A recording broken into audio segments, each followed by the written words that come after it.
ஆனா நம்ம தோழர்கள் இங்க இருக்கவங்க எல்லாம் 10 கிலோமீட்டர் நடந்து வந்திருக்காங்க. என்ன ஒரு அநியாயம்! ஏன் ஏன் அப்ப நாங்க வந்து உங்க ஒன்றிய அரசு எதுக்க கூடாதா? உங்க மறைமுக கூட்டணிக்காக ஒர்க் பண்ணிட்டீங்களா நீங்க? நான் ஒன்னே ஒன்று தான் கேட்கிறேன். தமிழக சட்டமன்றம் நடந்துட்டு இருந்துச்சு. ஏன் எஸ்ஐஆருக்கு எதிராக தீர்மானம் போடல? சொல்லுங்க.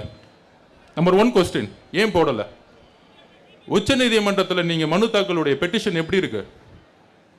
அதாவது சில பேர் செட்டிங் பண்ணிக்குவாங்க, சும்மா கோர்ட்டுக்கு போவாங்க. அதுக்கு ஒரு உதாரணம் சொல்றேன். வவுஃபுக்கு எதிராக நம்ம தான் கேஸ் போட்டோம். நம்ம தலைவர் சொல்லி கேஸ் போட்டு அபிஷேக் மனு சிங் அவர்கள் வாதாடினாங்க.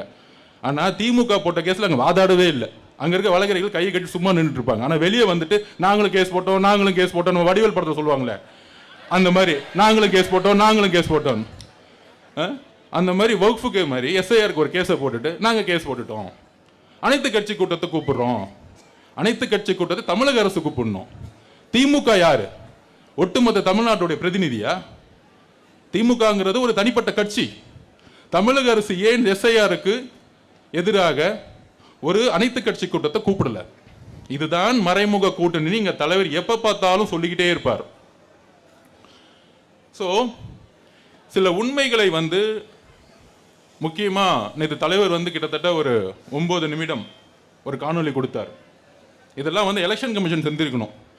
4ஆம் தேதி அனௌன்ஸ் பண்ணும்போது ஏதோ ஒரு விளம்பரமோ, எஸ்ஐஆர்னா என்ன, மக்கள் வந்து ஒவ்வொருத்தவங்க வீட்டில் இருக்கிறோம், எத்தனை விவசாயிகள் வந்து காலையில் 6 மணிக்கு வந்து உள்றதுக்கும் விதை வைக்கிறதுக்கும் இல்லை வந்து அறுவடை பண்ணுறதுக்கும் காலையில் 6 மணிக்கு கிளம்புனாங்கன்னா வரதுக்கு 9 மணி ஆகும். வீட்டில் யார் இருப்பா? அப்போ யாருமே இன்னைக்கு தமிழ்நாட்டில் வீட்டில் காலையில் 7 மணிக்கு கிளம்புனாங்கன்னா ஒரு சாதாரண ஒரு கூலி தொழிலாகட்டும், விவசாயிகளாகட்டும், ஒரு மீனவர்களாகட்டும், ஒரு வேலை பார்க்கக்கூடிய தோழர்களாகட்டும், எல்லாருமே வீட்டு காலையில் கிளம்புனா வரதுக்கு நைட் ஆகும். காலையில் பழைய சாதம் சாப்பிட்டுட்டு மதியானம் வந்து ஒரு பழைய சோதை கையில் எடுத்துட்டு வந்துட்டாருன்னா நைட்டு 9 மணிக்கு தான் வீட்டுக்கு வருவாங்கிற ஒரு அடிப்படை அறிவு கூட தெரியாதா? அப்போ இங்கே இருக்கக்கூடிய ஒரு தேர்தல் கமிஷன் எஸ்ஐஆரை கொண்டு வராங்க. இப்போதான் வந்து ஸ்பெஷல் சம்மரி ரிவிஷன் போன வருஷம் தான் முடிச்சாங்க.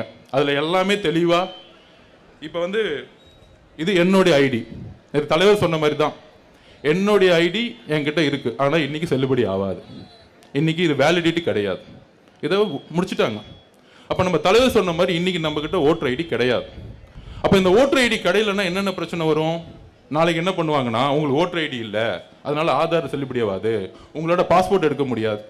அப்போ நம்மளுடைய ஒரு சிட்டிசன்ஷிப் குடிமகனுக்கான கேள்வி இங்கிருந்து எழுப்ப ஆரம்பிக்கிறாங்க.